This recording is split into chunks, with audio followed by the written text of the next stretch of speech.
10, 9, ignition sequence start. All engines are running. Liftoff and the clock is starting. Roger, the clock is operating. We're underway. It's one small step for man, one giant leap for mankind. And just like the red thingy moving towards the green thingy, we move right into episode 14 of Kerbalcast. Never give up, never surrender. Oh, that's not right. I am your LMP, that's Lunar Module Pilot, Biff Aldrin, and with us as always, our CMP, Command Module Pilot, Nostromo. Coming up in today's program, we'll update you on our progress within the game. We have your letters in the crew report. And we introduce a brand new feature this week, DarkMushroom's Dark Matter, where one of our listeners goes in-depth in part of Kerbal Space Program. We'll also have the latest on our news headlines with this week's mission briefing and another edition of As the Kerbin Turns. And this week's But I Digress, Galaxy Quest. Galaxy Quest, never give up, never surrender, which you have never seen. Not until this podcast. As always, have you noticed you and I have that? We do that. It's like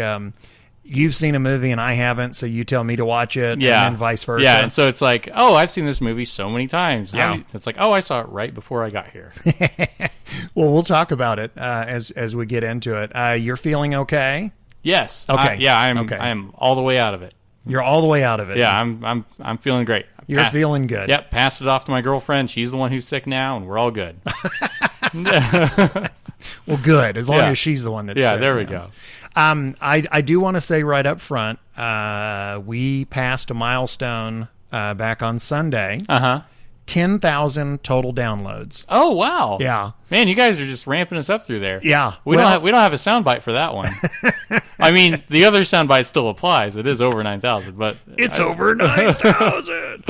Yeah, we did last week when we went over 9,000, and when I told Nos that, he said, "You do realize that's a meme, right?" Yeah, that's a thing. You got to look that up. I was like, "What are you talking about?" And so we threw it into the podcast. But anyway, we were over 9,000 a week ago. Now we're over 10,000. Yeah, you guys are just like rocketing us straight up there. Yeah. Anyway, thank you so much. Yeah, we love it. That was on it. It was one of those things where I kept looking at the total downloads, and I kept going, "Yeah, we're getting close. Yeah, we're getting close." And when I checked it Sunday, I figured, well, it's going to be, yeah, we're getting close. And I looked at it, and it was 10,019. Oh, yeah. I was like, what?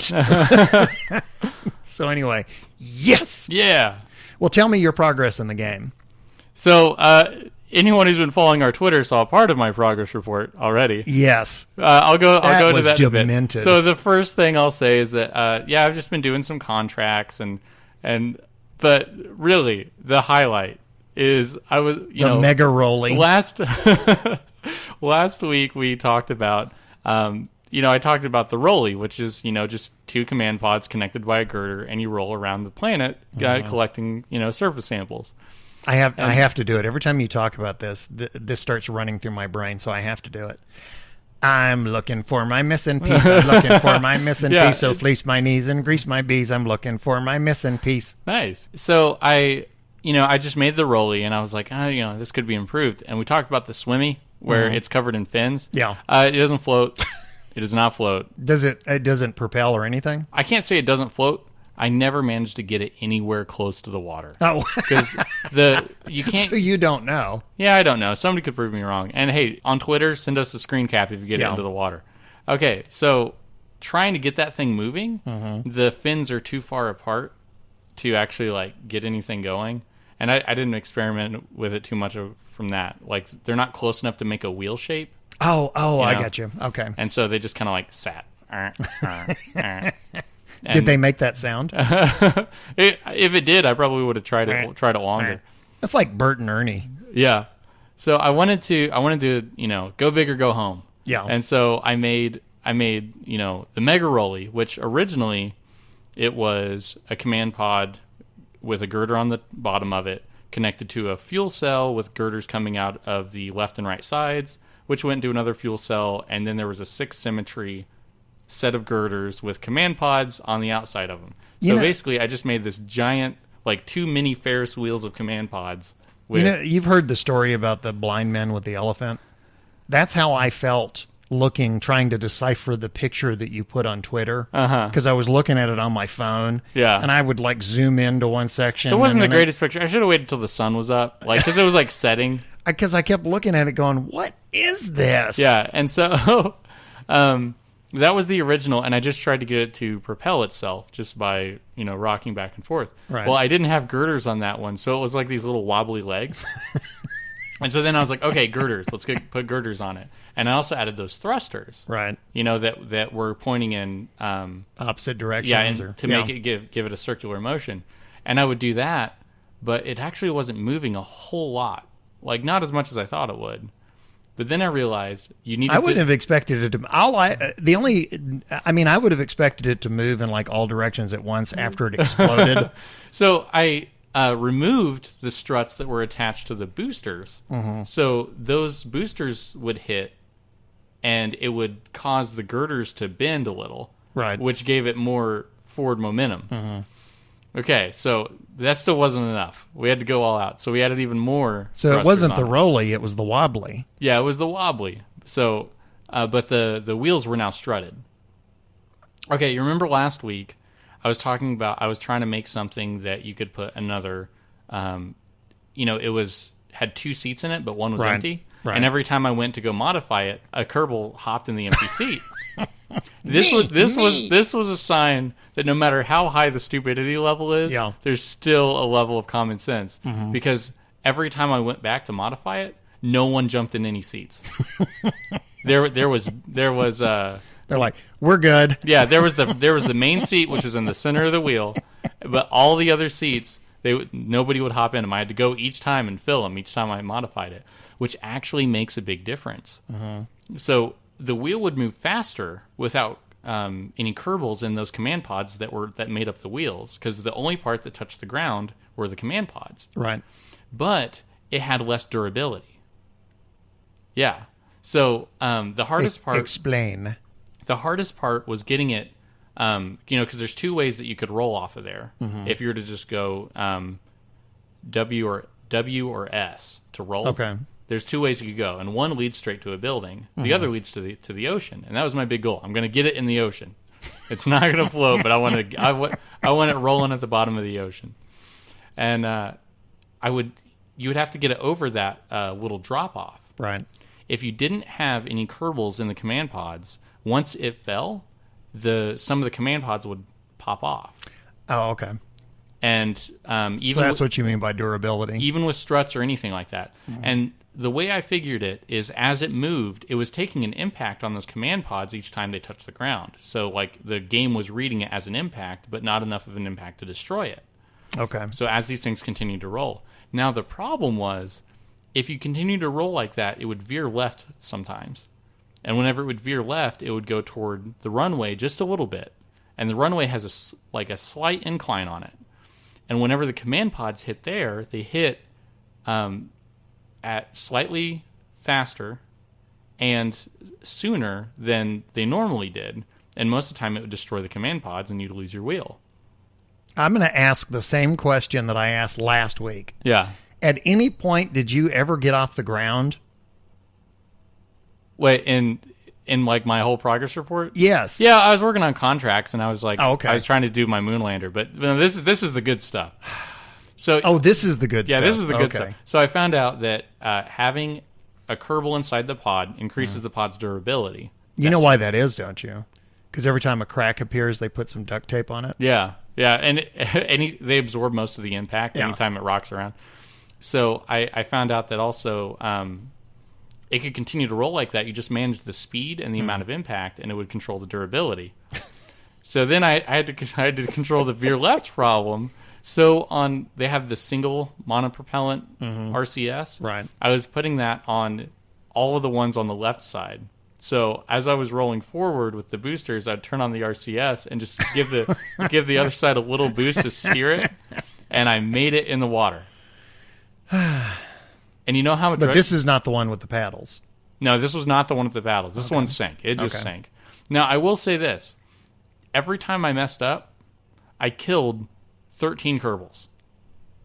Okay. Because that's how many were in the command pods. Right. I reverted because, like, these things, the Mega Rolly is not cheap. It is not cheap.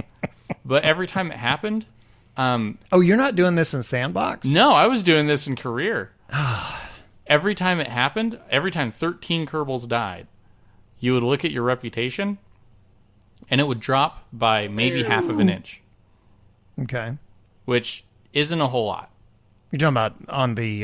You're talking about the reputation meter. But you're talking about the little notations on the meter itself. Yeah, like not like on your screen. If you were to measure it on the screen, it would have 1 or 2 centimeters or something. Okay. It didn't move a whole lot. I was going to say, I just had this image of like your Rolly would explode, and then you'd look up, and the reputation meter would go. Ew. No, it hardly moved at all. Yeah, like honestly. So but you were saying half an inch, so I was I was thinking like some dramatic, like. No, it was like nothing. Okay. It was okay. I would have had to. I could have made up for it by doing 1 or 2 contracts. Okay. Killing 13 Kerbals and wasting a ton of company money, making a giant windmill full of corpses, and it was hardly consequential. Yeah. I was like, oh, well, someday reputation. Well, someday it's a government job. What can yeah, there you go. But it was a ton of fun. So I think we may have the Rolly beauty contest. The Rolly beauty contest. Yeah, if it can roll off of the landing pad and make it into the water completely intact, and whichever one looks coolest. It's funny that you say that because I have a challenge for the listeners as well. Oh, what is that? I got a challenge. We're into my progress report. Okay. I got a challenge. I guess it was a week ago today. You remember last time we talked, I told you that I was messing around with docking hatches, docking ports, and grabbers with non-mod securing. And I was building things in orbit. And I told you I wasn't building anything with the intention of actually building something I could use. I was just experimenting. Yeah, it's kind of like you want to see how many command pods you can put on something and roll into the ocean. Yeah, well, yeah. Well, not I wasn't up to that level of creativity. But no, I got about a week ago today, I got an email from one of our listeners. And I actually got 2. I'm going to read the first one now, and then I'm going to read the second one during the crew report. Okay. Because this is the beginning and the other one is the end. He sent me an email and he said, I have a challenge for both of you, but mainly for Biff, because he figured you were too busy messing with your wobblies and your rollies and your splashies. This challenge has no limits, but instead is a test of skill. Many have landed on the planets of the Kerbal system, but how many can you land on in one flight? Oh.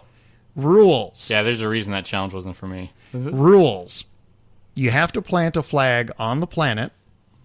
You may send a second ship to refuel the first. The original ship must land at or close to the space center. And you have until the next podcast. Oh, so you had to make it back home after doing all this? Yes. Oh, okay. Yeah, it was all how far can you and get? You said a second ship to refuel the first. You only you only get one refuel. No. Okay. I mean, you can refuel as much as you want. Oh, okay. I mean, that's my reading of the rules. You're interpreting. Because he didn't say you can only do it once. Yeah. No, he was saying you can send a second ship and refuel the first. And I will, during the crew report, because he sent me a detailed step-by-step progress report of how far he got. Oh, okay. And I'll read that during the crew report. But anyway, so he sent me this challenge about a week ago, and I looked at what I already had in orbit, and I thought to myself, okay, what can I do to what I already have in orbit to accommodate this challenge? And I realized, okay, what I basically need is to add another stage to it that actually had some engines on it. And I looked at it and I said, I can make like an interplanetary ship. And there is, by the way, this is one of those instructive comments. This is going to be an instructive progress report because I learned something very important that I am going to impart upon our listenership. Oh, okay. You ready? Yeah. Okay, so I already had, this is what I had in orbit already. I had, the really big fuel tanks, the ones that are white and they have the black stripes at the top and bottom. Yeah, okay. Yeah. Okay, well, I had a center that had 2 of those together. Mm-hmm. Coming off of those, I had 4 girders symmetrically spaced a quarter apart. And on the end of those girders, I had docking hatches. And then at the far end of the tanks, I had grabbers. And the idea was that I could park individual tanks. Now, at this point, I had already docked on, well, I'll just say the left side. Let's just say left and right for ease. Let's say port and starboard. Okay, port and starboard. There we go. Who lives in a pineapple under the sea? They're ships. Yes. Yeah. Okay, I understand. Anyway, okay, so on the port side, I had docked another 2 fuel tanks, same size, the white with the black stripes. They had RCS, but they did not have a big engine. Okay. And at the bottom of it, it had one of the mega gigantic docking ports. Yeah. You know what I'm talking about? Okay. And on the starboard side, I had docked another one like that. Okay. So altogether, there were 6 tanks. There were 3 rows of 2 tanks. Yeah. Okay. And all of them were terminating in the mega gigantic docking ports. So I thought to myself, okay, what I need to do is I need to dock 3 more, 3 more double tanks, and this time have them on engines. Yeah. And at the front of them with the gigantic mega docking ports. Okay. So by the time I got done constructing this thing, it was 3 rows of 4 tanks each. So 12 tanks total. Man. Yeah. Oh, this thing was massive. Yeah. And what I decided was, because like I said, when I started this, there was no intention of actually using this for anything. So what I decided was, because my initial idea was that I would literally have, this thing would literally be 4, it would be in 4s. Well, what I decided was I'm going to use the other 2 girders and docking ports, and I'm going to put 2 landers on those. One top, one bottom. That way it would be, weighted. Yeah. It was a little nose heavy, but it actually, the whole thing stayed together. It worked like it was supposed to. Wow. Massive amount of fuel. The thing was it was a work of art. When I locked that last lander in place, and we're talking 8 total rendezvous at this point. Yeah. Okay. So this was quite a bit of time building this thing. And I was thinking to myself, okay, this is what I'm going to do for the challenge. I'm going to do Mun, I'm going to do Minmus, and then I'm going to do Duna, and I might do, I think, Ike is Duna's moon, I think. I'm not positive. Oh, so moon's kind of? Yeah. Okay, I thought it was just planets. I was going to do that, and then I was going to come home because I had so much fuel, and I was going to do it. Okay? Okay, here's the learning part. There is this concept that I was unaware of weight and mass. When I had the final lander in place, and I was in the launch, when I was aligned to go to the Mun. Yeah. I fired the engines. Okay, like I said, a little bit nose heavy, so I had to keep kind of correcting. I had to, keep bringing the nose up a little bit. But I'm burning the engines. The fuel levels are barely nudging. They're barely budging at all. I am just, I'm just going. And this is like the Battlestar Galactica, right? This thing is huge. Go on. Yeah. And I'm burning and I'm burning and I'm burning. I hit the M key and I look and my little round orbital shape is just barely changing into an oval. And so I'm burning and I'm burning and I'm burning, and then I go back to M and I'm still just barely at an oval, and I burn some more and burn some more. It finally, after burning for a very long length of time, I suddenly realized that this thing was so big and so heavy that my engines, the engines that I had put on there, were not adequate to push this bulk. Because I always, mistakenly, and you remember I told you that, we're learning and we're going to, when we make mistakes, we're going to admit it. Yeah. One of my kind of flaws in my thinking is I've always thought of weight and mass as an atmosphere thing.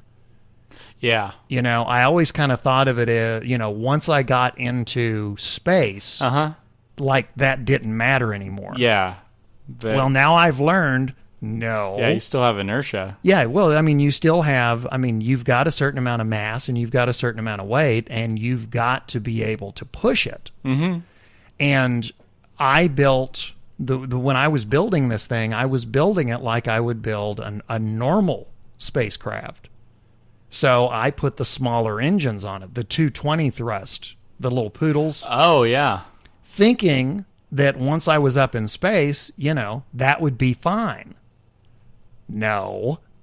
Now I realize, when you've got 12 tanks of fuel, 12 mega gigantic tanks of fuel. You may want something with a kick. Yeah. You need something with more thrust to push that much weight and that much mass. So I kind of learned after several hours of building this thing, what I ended up with was a very nice floating fuel station.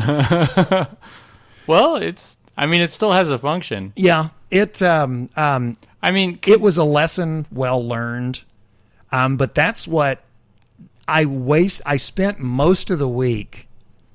I almost said wasted, but that's not true. It's still up there, and it still can be used. Well, technically, it's not still up there because once I realized that this thing wasn't going anywhere. Oh no! And it was also, so many different pieces. The computer would start to slow down. Yeah. So what I did was I thought, I have spent so much time building this thing. I want to watch it burn up. And for some reason it deorbited just fine. Oh yeah. But anyway, when it finally got into the atmosphere, it just kind of. Could you have decoupled or not decoupled? Oh sure, yeah. I could have put more bigger engines on it. Yeah, and but just set up a new tanker with engines on it and had to just keep borrowing fuel. But you see, at this point, I think it was either Friday or Saturday when this happened. Okay, so by this point, I had spent most of the week building this thing, thinking that once I got it constructed, it was going to be a straight shot. Yeah. Mon, Minmus, Duna, Ike, back home, woohoo, I'd done the challenge, I did it. Woohoo! So at that point, it was, okay, I'm going to make something actually smaller. Yeah. I'm going to build a ship that I'm actually used to. And I, got it right off the ground, and I went to Mun, landed there. I did the flag. I took a screenshot. I got all the way back. I had refueled. And I was about to head for Minmus, and that's when we did the podcast. So okay. So anyway, I lost the challenge because the furthest I made it was the Mun. But what I'm going to do, it's a good idea. So you want to do a round 2? Well, what I want to do is I'm challenging our listeners. I want you guys to do the same challenge. Okay, the same challenge that I did, and I'm going to try it again this week. I'm going to start fresh. But what I want is everybody to do the challenge with us. And send us your progress, send us screenshots or tweet your screenshots or email them to us or if you want to just write up progress reports. How many planets or planets or moons? How many bodies? Can you land on? Not Kerbal bodies. Yeah. How many? Well, how many surfaces? No. This is the Shay challenge, okay? How many, let's see, how many can you land on in one flight? And you can refuel during the flight. You can do refueling stops.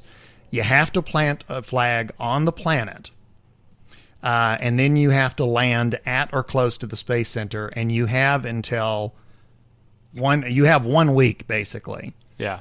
So let us know how far you get. And when we get to the crew report, I will read Shay's progress report, how far he got.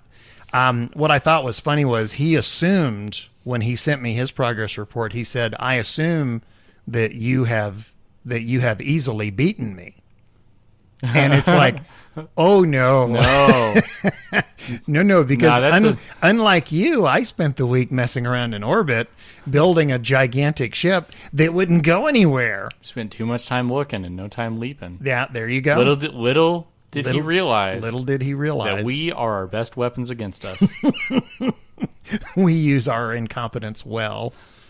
But anyway, so that's the lesson for the week that I learned. Yeah.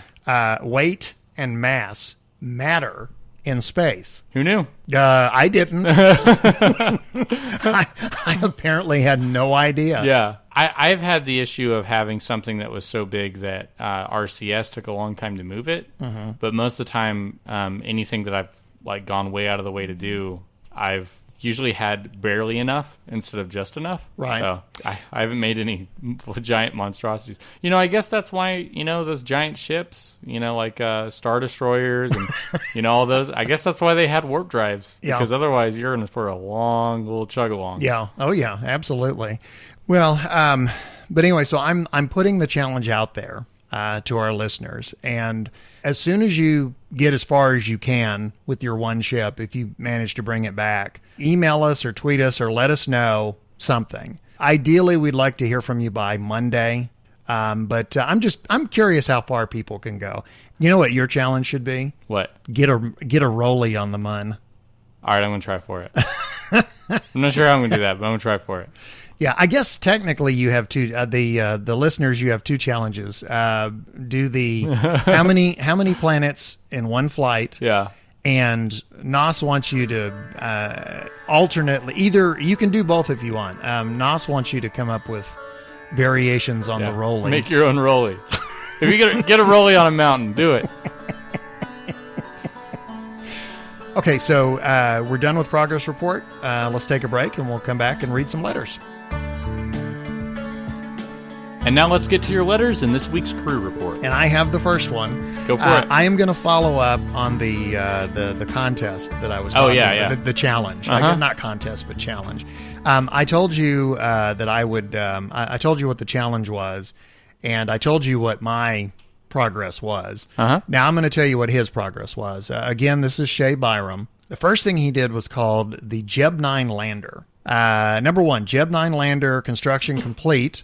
Lander preps for launch. Lander reaches Kerbin orbit. Then the Jeb 9. Yeah. Okay. Construction is complete. Jeb 9 preps for launch. Jeb 9 rendezvous with the lander. And then the Jeb 9, the whole thing, the lander and the whole thing. Now the whole thing is called the Jeb 9. The Jeb 9 reaches Mun orbit. Kerimini and Barbald Kerman. They're just going to be... Listeners are now going to give us stories, and anytime they pick a Kerbal, they're going to pick them with the hardest to because they've heard us struggle with all kinds of pronunciations. Kerimini and Barbald Kerman stand proudly next to their flag on the Mun. Shea jumps a step here because the next entry is Kerimini lost his grip on the ladder on Minmus. So obviously they left the Mun and they made it to the Minmus. And Kerimini... Just do what was it? He was a heavy drinker and he fell off the ladder. Barbald insists on staying in the ship while Kerimini takes his picture. The Jeb 9 lander runs out of fuel on its way to Moho. Time to get out and push. He says, congratulations to you and thank you for your podcasts. Breathe deep and fly high. You get to the next letter. From D. Chapman. Hi, guys. Hey, Dean. Hello. Just wanted to say that I'm really enjoying your podcast. I've spent the last 2 days listening, beginning with episode 1. It's actually the first time I've ever listened to a podcast. Oh, thank you. Oh. So it's good that I came across a good one the first time. Oh, double thank Yay. you. Though I was surprised to find that you were the only guys doing this. Yeah. Oh, yeah. Us too. Yeah. I have not actually played the game in a long time, but I did reinstall last night and had a quick flight. Guess I'll be playing it a lot more now. Yeah. Oh, hey, good news. squad, if you're listening, we're good for your sales, man. We want a referral bonus. There you go. Anyways, the reason why I'm writing this is you guys mentioned the save revert option in games. I play a game called Mountain Blade. Oh, yeah, I have played that one.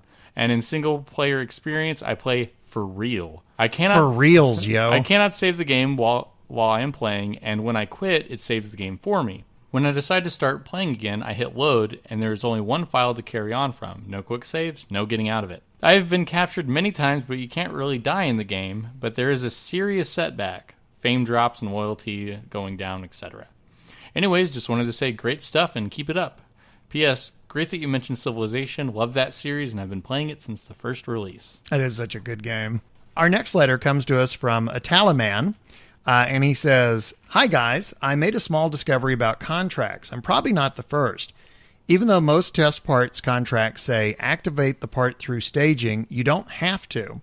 I had one that wanted me to test the mainsail engine on a suborbital at altitude 81,000 to 87,000.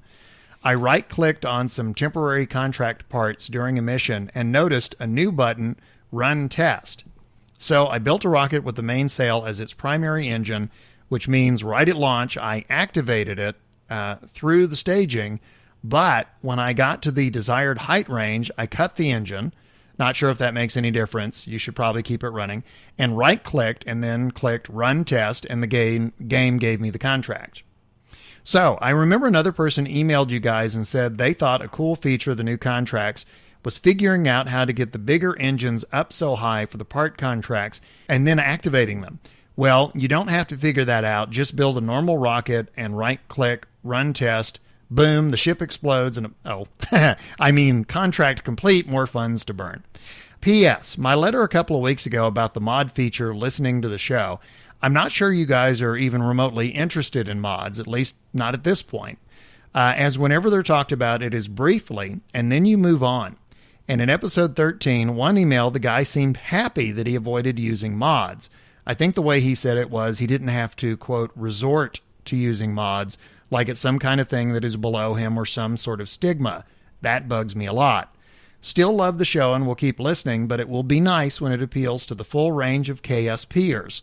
Not primarily the mid to new players, but longtime players and mod-loving players as well. Keep up the good work. And then for you, Nos, we have a PPS. They just did a bump for Diarrhea Planet on Adult Swim last night. I was playing on my PC when I heard it. It made me chuckle. I will say, if we gave the impression that we're down on mods, my apologies. That was never our intent. Yeah. I tend not to play with mods, but it's not because I look down on them. I just, I've gotten so used to, like, for example, I installed the docking port alignment, and I was so used to doing it the other way that I uninstalled it. Oh, okay, yeah. But, there are some useful mods. And I will say, if there is somebody who would like to send in some comments about mods, recommendations, or if you want to talk about it, if you'd love to, we'd love it if you could record some audio, let's say about 60 seconds. You even had a name for it. No, we call it Modder's Minute. Modder's Minute. And just, and spend that time just telling, like, the quick and easy about a mod. Yeah. Just like... Yeah, we would love to hear from you. At this stage, we don't really mess with mods a whole lot. Yeah. But, it's like what he said. We would like to appeal to as many people as possible. So if you could help us out, that would be great. The reason I haven't touched mods is because I haven't even used all the parts in the game yet. Right. Like, I haven't unlocked an entire tech tree. Every time I'm moving up through it, like 0.24 came out. So I went back and started using that instead. And so I reset my tech tree. So I haven't even finished using everything yet. Right. So I don't want to start getting mods, and kind of like how whenever I first entered sandbox mode versus career, I didn't know what to do with all this stuff. So that's the reason I haven't done too much with it. Now, there are other mods that make things more challenging, and I'm just not good enough to use them. Yeah. There's one mod that I would absolutely, if I could figure out how to install that thing, because I have tried, I cannot figure it out. It's not one of those that you just drag the folder in. Drag and drop it in. You actually have to get in and start replacing, and I have yet to figure it out. There's one called, I think it's Roster Prop Monitor, but it's the one where it changes the display in your capsule. I would love to have that, and one of these days I'm going to figure out how to install it. But there have been so many times where I have, quote unquote, installed it, and I have said, yes, I did it, and then I start the game and I go, no, I didn't. Yeah. Now, a friend showed me ScanSat, and that one is pretty cool. What is that? That is where you actually map the planets. So you build a satellite with the part that comes with it, and it actually it's kind of like the Kethane. Kethane, thank you. So it's just for that, and it'll pick up any anomalies like the abandoned airfield is an Right. anomaly. Right. And so, like, you put a satellite up and you just build these maps of it. And that one was really cool looking. So Yeah. I think I may do that one sometime because it doesn't really affect my progress reports or anything, and it's just an extra thing I can do for fun. And And if you could make that satellite roll on the ground, you'd be right on top of that. And the other... Another one that I was thinking about is fine print, just to have some more variance in the contracts. Yeah. And another way to avoid part testing. You should read your next letter since you mentioned that. Oh, I haven't read this one yet. Yeah, go ahead, because there is a this one comes from Jabster, who is a regular contributor. Thanks for writing again. I'd like to recommend the Deep Refund mod. It gives you money from stages which are destroyed by the render distance. It may have, if they have enough parachutes. Right. You got to remember those. I also use the small print mod, which There you adds a go. bunch of contracts including space station and planetary base building, asteroid recovery, air surveys of certain sites, great use for planes, etc. It's pretty cool, but it spans up your contracts pretty quickly.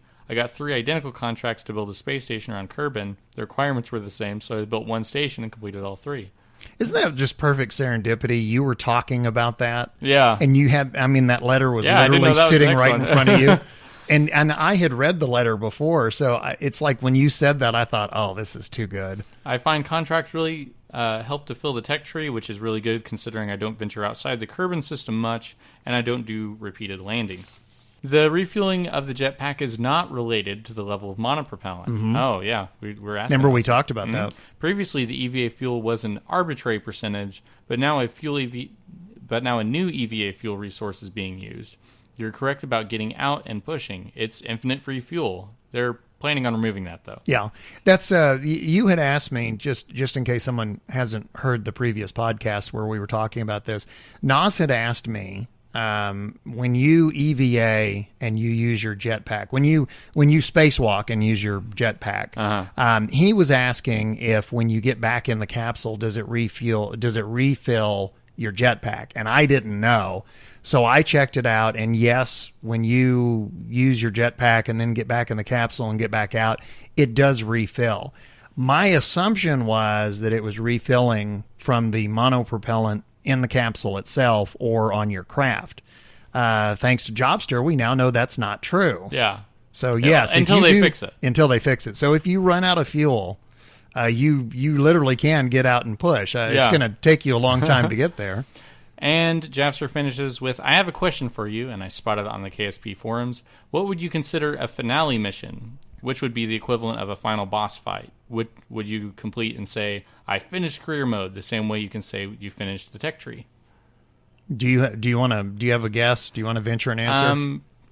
Personally, I don't want there to be a finale because with this game, the thing is there's always stuff to do. Yeah. And it's weird because I want senses of completion. That's why I wanted science mode. That's why I wanted tech trees. Right. That's why I wanted contracts.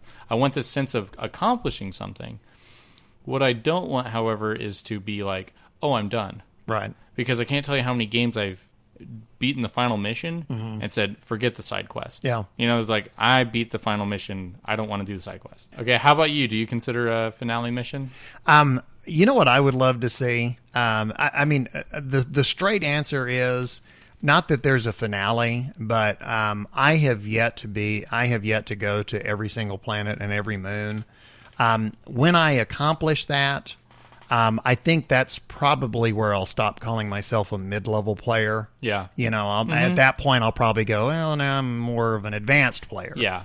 But the silly answer is if a silver guy on a surfboard came flying through and I had to fight like Galactus, that would be cool.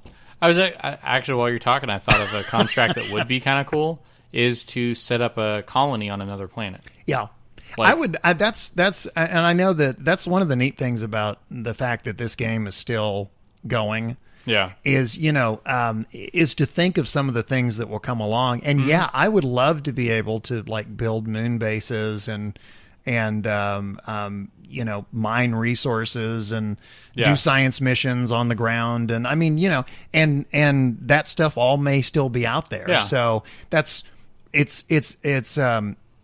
the game itself is unlimited in terms of kind of what you can do. Mm-hmm. What's also nice is, since it's still in development, mentally it's kind of like unlimited in what it could be. Yeah. You know, because I'm always thinking of, ooh, wouldn't it be cool if, you know.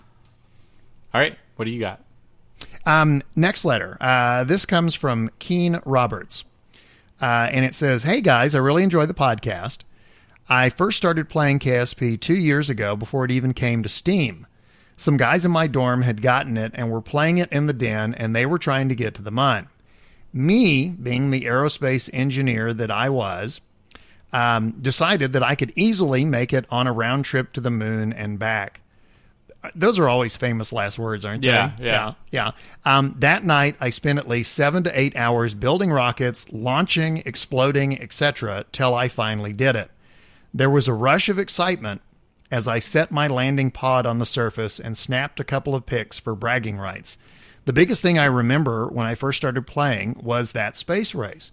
Even though the other guys had no idea I was competing against them, I was keeping tabs on their progress throughout the days and nights. I had put the game away for a while until I heard about your podcast. Hey. There you go. Squad, are you listening? Give me a referral bonus. Yeah, we want referral. You know what they'll do? Squad will go, every time somebody says that, we'll send you another copy of the game. It's like we could play like 5 or 6 different... We have 5 or 6 copies of it running at the same time on different systems. He says, "This has given me a renewed dedication towards the game that I haven't felt since that space race 2 years ago. I dig the quote, 'May you always have a star to steer by and enough fuel to get you there. Thanks.'" And that was Keen Roberts, and thank you very much for writing. Hello and welcome to the very first Dark Mushroom's Dark Matter. My name is Dark Mushroom, and the object of this series is to tear back the inky black veil of doubt behind a core scientific, game-related, or space-related topic burning in the heart of the Kerbalcast community. First, a big thanks to Biff and Nos for encouraging this segment and giving me the green light to fill our green players with the knowledge they need to get their little green men beyond their humble green home. But what exactly is home, you may ask? Kerbin, the base of all major KSP operations, is a vast and, as dictated by your game mode, curiously unexplored atmospheric planet. At a circumference of nearly 4 million meters, it would take you about 16 real-life days of holding down the shift key and sprinting your Kerbal across the surface to make a round trip. So, you'll need to concern yourself with its 9 wondrous biomes and 3 additional biomes that make up the site of our Kerbal's singular profession and home. Right after clicking launch, you are free to explore the launch pad, runway, Kerbal Space Center, and the shore biomes, which are virtually on top of one another. Next, you may wish to tackle the grasslands, highlands, mountains, deserts, badlands, tundra, ice caps, and water biomes as your science needs and attention span dictate. It's important to note, to save you from the trouble that my Jebediah ran into early in his career, that though a biome may be geographically unique, say the North and South Poles, it is not necessarily unique in terms of science gathered. Well, that about wraps it up for Kerbin. Let me know what topic you'd like to hear more about by messaging me at DarkMushroom87 on Twitter or by mailing KerbalPodcast@gmail.com with the subject line Dark Matter. And remember, in the famous words of John Glenn, we have an infinite amount to learn both from nature and from each other. And we're back with our Kerbal News, this week's mission briefing. First story comes to us from Reddit, and this is from username T17389Z, which sounds like a student film from George Lucas. It just rolls off the tongue. Yeah. The headline on this was, "Starting a KSP club at my engineering school, need your help." And this was posted to the Kerbal Space Program subreddit. I wanted to throw a plug in. Yeah, there you go. Quote, "In my efforts to start a KSP club, I would like your help with making it appeal to the masses. Therefore, I need all that you've got. Catchphrases, pictures, anything. Thank you all, the Suncoast Community High School KSP Club." And these are some of the demented little catchphrases that users sent in. I was wondering what direction it was going to go. Oh, yeah. Conis Force says, "Like Armageddon, but much more realistic." "Learn orbital mechanics accidentally." Yeah. "Math you can actually use." "Precisely as hard as rocket science." And "you can tell your parents it's homework." Ad Astra says, quote, "Jebediah Kerman is your god. Bow to him now." And the last All one, right. Croverman says, unleash your inner pyromaniac with KSP. Aw. Next story, From the KSP website, Felipe, also known as Harvester, also known as the man. Felipe the Man Harvester, development of 0.25 has started and picking up a good solid pace. The massive cleanup from last week definitely did help there. The project not only compiles faster, but even more importantly, things are much more easy to find and everything seems to have a place, and one place only. This week we've settled the design for the new administration facility, and we're starting to develop the user interface and back-end systems to support it. We've got a monumental list of things to do ahead of us, though. It's going to be a huge amount of work, but it feels good to be working on something new again. Because they've been working to patch a whole bunch of stuff, so it's kind of nice to work on something new. As George Carlin would say, a place for my stuff. Our next story, this comes from the website space.com. Researchers at NASA's Johnson Space Center in Houston have found that a space propulsion technology thought to be impossible might actually be possible after all. The so-called M drive, that's EM drive, is a microwave thruster system that generates a small amount of thrust by rocketing microwaves around in a chamber. Since it uses solar power and doesn't require any type of propellant, the M drive could make spaceflight considerably less expensive. Texas is offering the private space company SpaceX more than $15 million in incentives to build a new launch facility in Brownsville.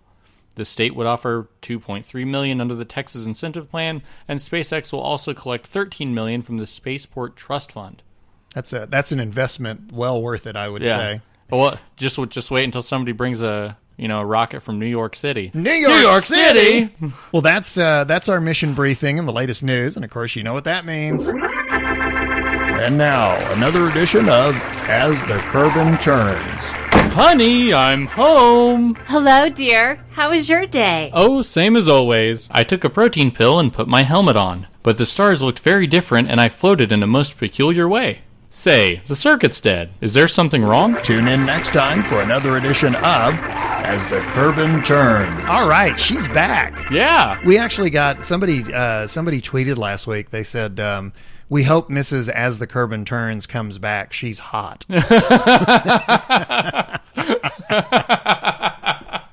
You know what I call her, don't you? She's our Carol Cleveland. Oh. Yeah. Somebody out there is going to get that joke. So they're back together. Yeah. They're back. True love can overcome, can weather the mightiest storm. Can overcome a failed bank account. Yeah. An empty bank account. Well, let's do But I Digress. And this week we're going to talk about one of my favorite movies, one of my favorite comedies, Galaxy Quest, which you have never seen. Yeah, I watched it. I watched it this morning. I love that movie. Yeah, it is a great movie. Yeah, and that was so much fun. The original Star Trek, I've watched that since I was a kid. Yeah. Watching Galaxy Quest, I mean, it has been called one of the best episodes of Star Trek ever. There are so many. It's like the more you know about Star Trek, the funnier Galaxy Quest is. And I will. I'm gonna throw out a warning right up front.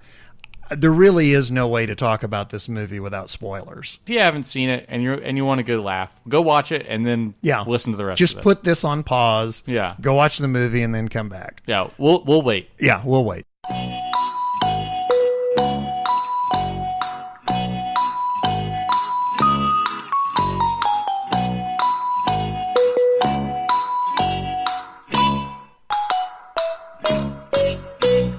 Hey, okay, welcome back. Now time for Galaxy Quest. Thanks for watching the movie. So, since you have not seen it, and you just saw it, what did you think? I thought it was a ton of fun. Like whenever you're like, it was tons of fun. Yeah, I thought I was tons of fun. Whenever you were talking about it, I was like, when did it come out? And you're like in the 90s and stuff, and I was like, 99. I looked at 99. I was like, okay, well the humor may be a bit dated and stuff. No, it was just fun. It was silly fun. The premise of the movie is Galaxy Quest is the name of a show. Right. And you're following all the actors from the show. This is years after the show has ended.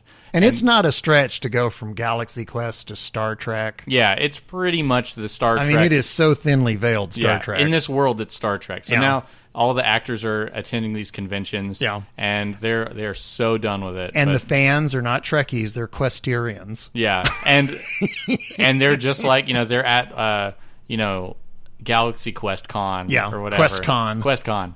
And, their fans they're just, unbearable nerds. Yeah. And, like, these people are like, we just did this because we wanted acting jobs. And, Right. And now we're stuck. We're typecast, and we can't get any more acting jobs. And they seriously follow a lot of the characters from, like, they model a lot of their characters from Star Trek. So, well, George Takei has said that Galaxy Quest is not a comedy; it's a documentary. Yeah. For example, William Shatner. There's a scene in the movie where Tim Allen, who's playing the William Shatner character, goes into a bathroom at the QuestCon.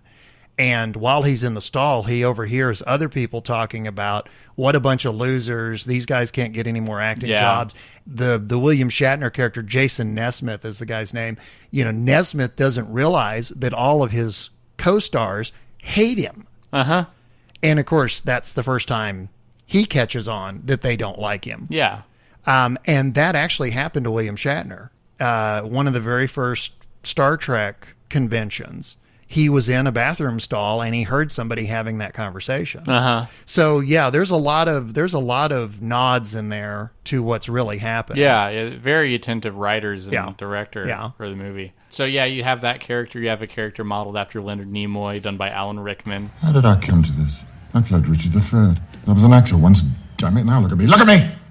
I can't go out there and I won't say that stupid line one more time. And now he's just stuck and typecasted in this role that he'll be in forever. Dr. Lazarus. Yeah, the cold, like logical, unfeeling doctor. Do you know what I love about that though? As much as he hates being typecast as Dr. Lazarus, he has to wear there's an appliance that he wears on his head that gives him like this fins and whatever. Uh-huh. But it's to make him look alien, but it's a headpiece basically. It's a headpiece appliance. Even though he despises being typecast as Dr. Lazarus, at no point in the movie does he ever take it off. Yeah. Even when he's at home. Uh-huh. Every time you see him in the movie, he's got that thing on. Yeah, because it's funny. It's that whole show must go on. He's always in his role, even though he hates the role. For the sake of theater. Yeah. And then you have the Sigourney Weaver character, which models after Uhura, and she pretty much she has no point except for being sex appeal. Yeah. I just repeat whatever the computer says. Yeah, that is her whole function on the show is she repeats whatever the computer says, she says it too. Yeah. And like any actor, she is not going to give up her lines. Uh-huh. But continue with the plot summary. These guys it was a sci-fi TV show that had been canceled years earlier. Yeah. Years before. And they're still carrying on this thing.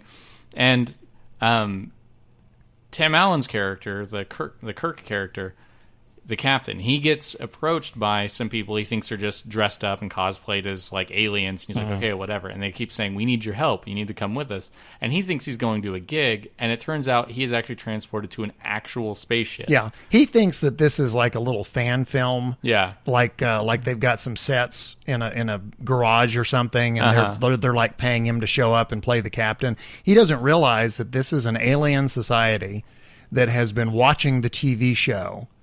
And they think it's real. Yeah. So they have recreated the spaceship and everything in order to ask him for help because they're currently being, antagonized by this warlike alien race. And Saris. Yeah. What makes the movie so good, as biting as the satire is, it is a spoof of an action adventure story. Yeah.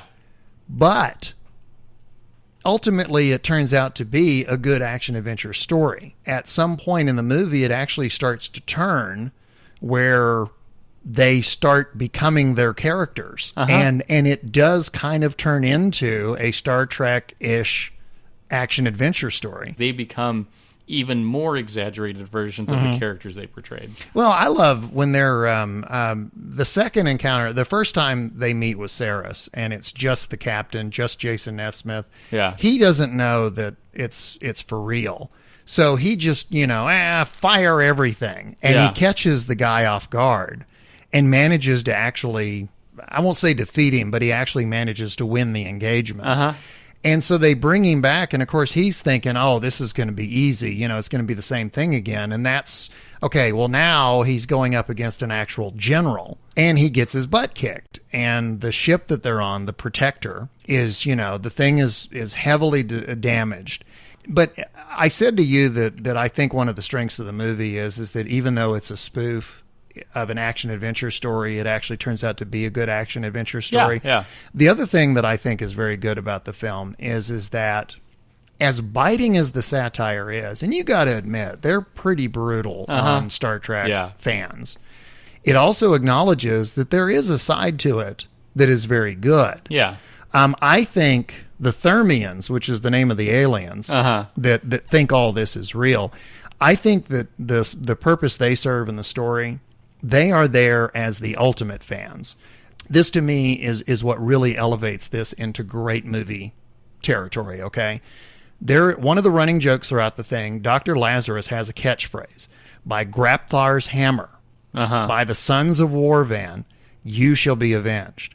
And the whole movie up to the end plays it as a joke. I'm not going to say that stupid line. Yeah. They're at an electronics store opening, and he has to say, By Grabthar's hammer, what a savings. Yeah. and you can tell he's just about, I mean, he doesn't, if there's one thing he doesn't want to say, it's that line.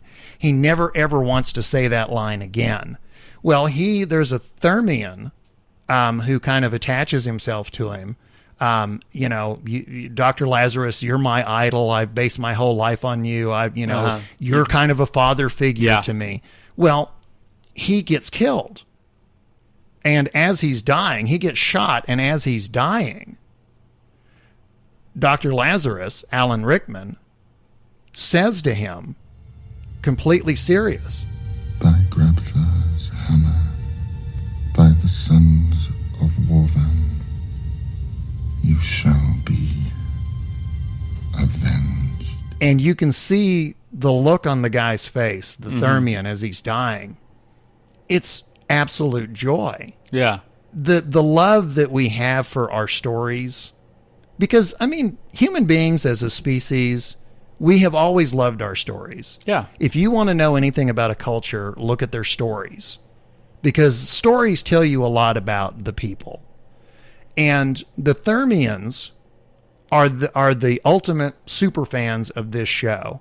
And I think the fact that they could take something that had been played for comedy, the entire movie, and make it to where you're almost on the verge of tears, make it so emotional and so moving, that is the mark of really good writing and really good storytelling. Even though it ended up being real, it played out just like an episode of Galaxy Quest. Yeah. Like, it ended up being real. Yeah. Those aliens were real. And then it turns out everything was episodic, just like Galaxy Quest. So it was like kind of a full circle thing.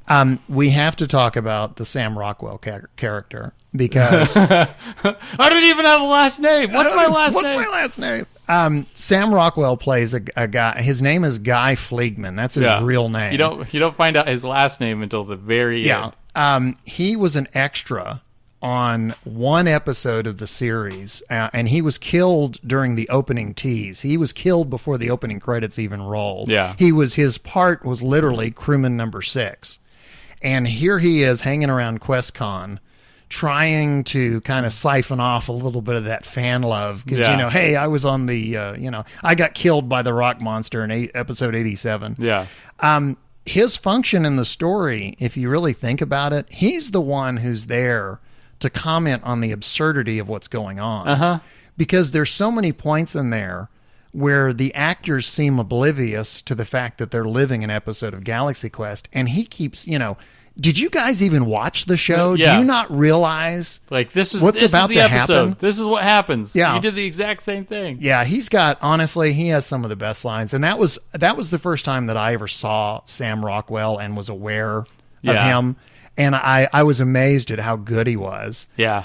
I also love there's a lot of elements in the thing that only make sense when viewed through the context of TV logic. Mm-hmm. There's a scene where they're trying to go through the quote bowels of the ship, and they come to this tunnel which has got all these big chomper, stompy, the crunchy grind. Yeah, the crushers, and Sigourney Weaver is yelling, there's no logical reason for this to be here. And Tim Allen is going, it's there because it's on the show. And she's going, I'm not doing this. This episode was badly written. Yeah. Another thing I should mention, this was Justin Long's first movie. He played the superfan Brandon. Yeah, and I mean, his part was like, it was brief, but it was really good, you know? And it really showed the captain, like, he reconnected with his crew, and that was his reconnection with, like, the fans are important. They're not a vessel that serves to make me feel important. They're important. Well, and also, and it goes back to what I said earlier, through Brandon, you see his friends. Well, I mean, his friends are all highly intelligent. Yeah. And they're multiple ages, and like you would really think if they were into something else portrayed in a movie that they wouldn't be hanging out with certain other members of the group, but they all have this connected thing that they're big on. My favorite Brandon scene is right towards the end. He's running out the door and he's got an armful of Roman candles. Oh yeah, and the mom is like, "Whoa, where are you going with the fireworks?" And he gives her a completely honest answer. The protector got super accelerated coming out of the black hole, and it's like nailed the atmosphere at Mark 15, which you guys know is pretty unstable, obviously. So we're going to help Laredo guide it on the Vox Ultra frequency carrier and use Roman candles for visual confirmation. And he just rattles off this whole explanation, and she's sitting there oblivious, uncomprehending. You know, this is just the latest stuff that's coming out of her weird son that she doesn't get. Yeah. All right, dinner's at 7. The line that gets me is the mom turns and looks at the dad, and of course the dad's rolling his eyes at this, and she says, "Well, he's outside."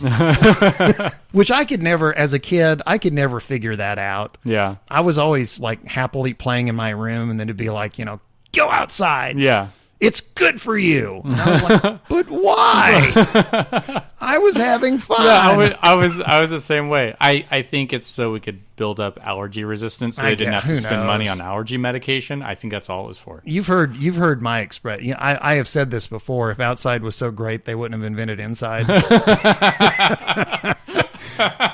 So that's one of those. Every time I see that scene in the movie, and she goes, "Well, he's outside," I always think, yeah. Why? Who cares? He was happy in his room. Leave the kid alone.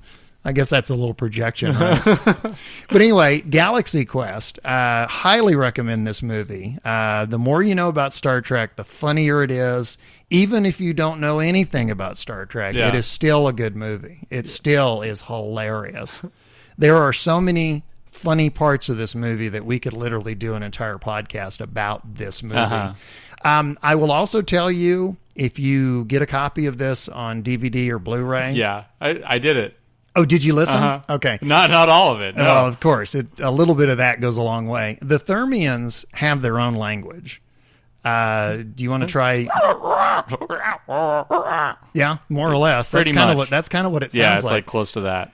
As a joke, you know that DVDs have commentary tracks. Usually they'll have like foreign language tracks, or they'll have commentary tracks, or like whatever. Listen to it in French, or or listen to the director talk about, well, in this shot, they actually recorded a Thermian language track, for this movie, and it's not just one guy sitting there going for an hour. Yeah, it is. They literally have different actors. I watched a scene where there was a Thermian talking for the captain. There's one for they paid people, like different person. They paid people to sit in a room for 2 hours, and make Thermian noises, and for the entire movie. And you didn't really hear it repeating very much. No, so they they put effort into it. Yeah, like. I don't think it was just You know what? guy. They either paid them or they had a cooler full of beer. Yeah.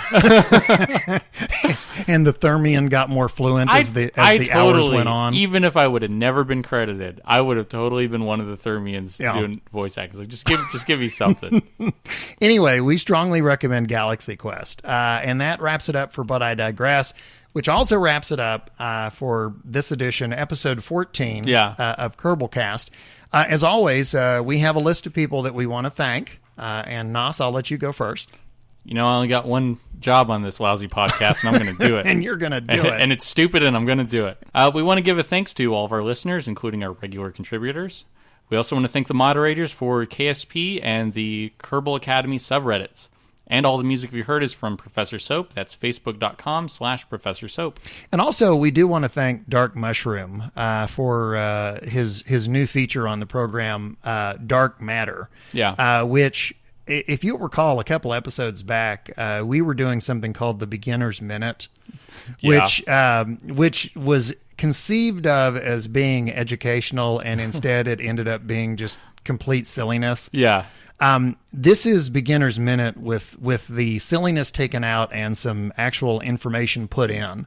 But you might actually learn something. Yeah, you might actually learn something from DarkMushroom. But anyway, thank you so much for sending that in. And again, anybody who wants to comment, send us some audio about mods. We would love to hear it. About 60 seconds would be great. We'll call it the Mod Minute. Yep. Just send it to our email address. It's kerbalpodcast@gmail.com. As always, you can get us on Twitter at Kerbalcast. Remember, we have a couple of challenges out there. Make rollies or swimmies or wedgies or wobblies or whatever. Make a rollie and send me a picture. Yeah. And also, how many planets can you land on in one single mission? And refueling is allowed. You have to make it back to Kerbin. You have to land close to the Space Center. Send us progress reports or send us screenshots. You have to land. You have to put a flag. Just let us know. That's the challenge. The challenge was given to us, and we're passing the buck. We're giving it to you too. And we will say that any audio segments that you do give us, there may be some slight edits. We have to do that with letters too, just for time and content. Right. Absolutely. And trust us, we are merciless in the way we edit ourselves. Yeah. So we'll edit you, but we'll probably be nicer to you than we are to ourselves. So anyway, well, that does it for episode 14 of Kerbalcast. As always, thanks so much for listening. I am your LMP, Lunar Module Pilot Biff Aldrin, our CMP, Command Module Pilot, the Thermian language track. Nostromo. Nostromo, I love it. May you always have a star to steer by and enough fuel to get you home. Until next time, happy Kerbaling. That's good stuff. And then he sits on the stump. Well, it's I lost my train of thought. It's now time for the crew report, where we read your It's now time for the crew report, where we read it. Listener letters from the crew report. Yeah. Karimani.